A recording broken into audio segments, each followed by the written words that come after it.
Before we get started, I just want to give a warm thank you to my friend, the Necros card, who did this wonderful artwork of the Kiwi Magician Girl that he submitted down in Fan Creations in the Team Casual Discord.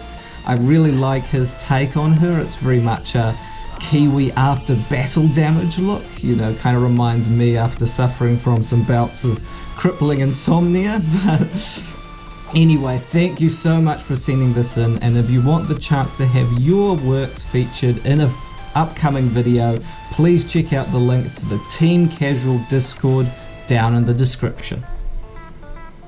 Kia ora koutou.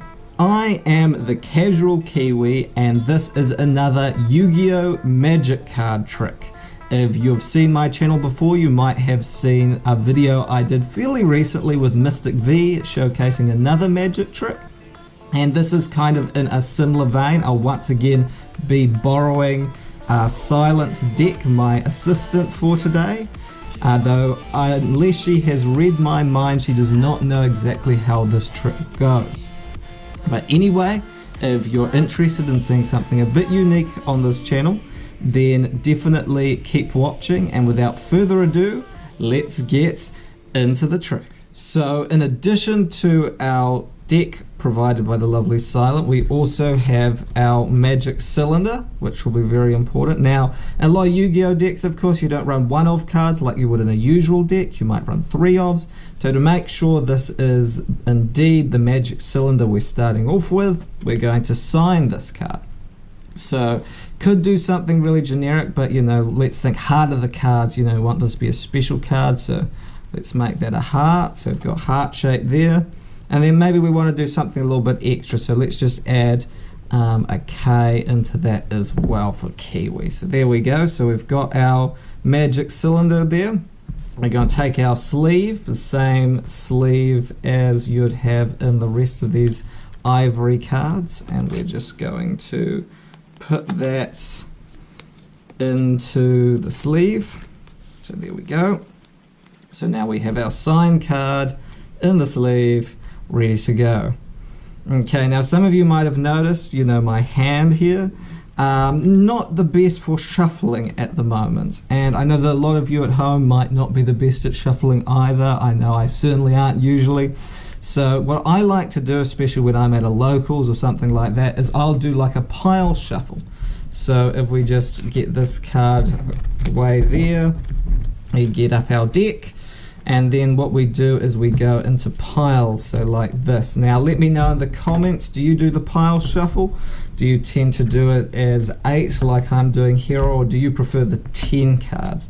I find that the ace is a little bit better. It's just a little bit easier to get a grip on there. So we're just going to go through the deck and put them all into this pile. This is probably a classic round 1 of the match kind of move. You know, you might have had your deck all set up. If you're at a regionals, you might have had to do like a deck list, so you've got everything like set out in order. So you really need to make sure that you've got it properly randomized. So you go for the trusty pile shuffle. So happily going to add those onto a whole bunch of different ones there.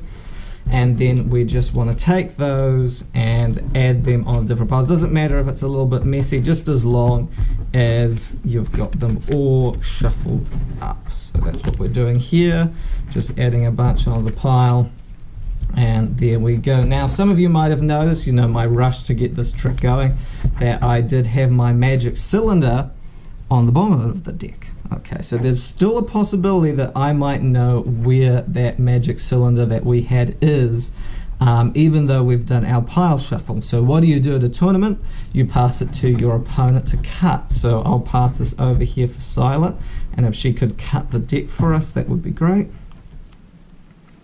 Please cut the deck. Thank you. So there we go. So we're going to cut it into 3 piles there, so we've got that all nice. Okay, well, 2 piles and 1 card on the top, but I'm not going to cut it any further. We don't want to do that. So at this point, you know, we're using Silence deck, and I think every deck is special to their owner in some way. You know, when it comes to building a deck in real life, one of the reasons I like to do physical profiles is that it's not just building a deck online where you could choose any card.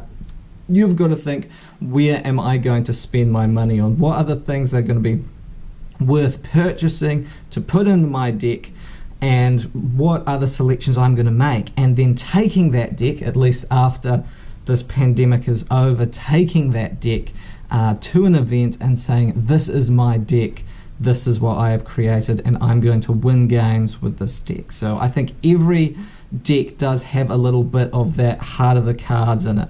Now, of course, the card that we added in the Magic Cylinder was not Silence card. It was very much one connected strongly to me. So that card is an outlier in this deck. So if we take the deck and we apply just a little bit of energy to the deck like this, just a little bit of energy to the deck, and then we go through the deck, we should notice that something interesting has happened. So I'm going to go down the card. Sorry if I'm a bit slow, it's a bit hard with the glove. So I'm going to slide down these cards, and we're going to see if we see anything unusual. Is there anything unusual in there? I think these two cards seem stuck together. What's this? We've got like a bloody card here. So something's happened to this card. So we'll just reset the deck here, so we've got this on top. We've clearly got a card that's different from the rest. Which card might this be? And we'll flip it over and we'll see that it is our Magic Cylinder that we had in there. See the signature there? So it's our card, so we'll flip that back over. And we'll put that to one side because of course we don't want messing up the other card sleeves. Now, can we do something similar like this again? Can we do something like that? So we'll just pile shuffle down a bit more and get this all nice and randomized. So we don't need to do this again. Why don't we need to do this again? Hold on. Well, you mean that there's already another card. There's already another signed card. If I look at this again, the bloody card, we know what the bloody card is. It's the signed card, see? Time's running out. I know. I hope you enjoyed our Yu-Gi-Oh! Magic trick we were able to showcase with you today. If you'd like to know the principles behind how this trick was done, then you can find a link in the description to a really great Shadow Realm free version of how to do this trick. Absolutely wonderful to have you join us today. Thank you so much for watching. Ngā mihi and good night.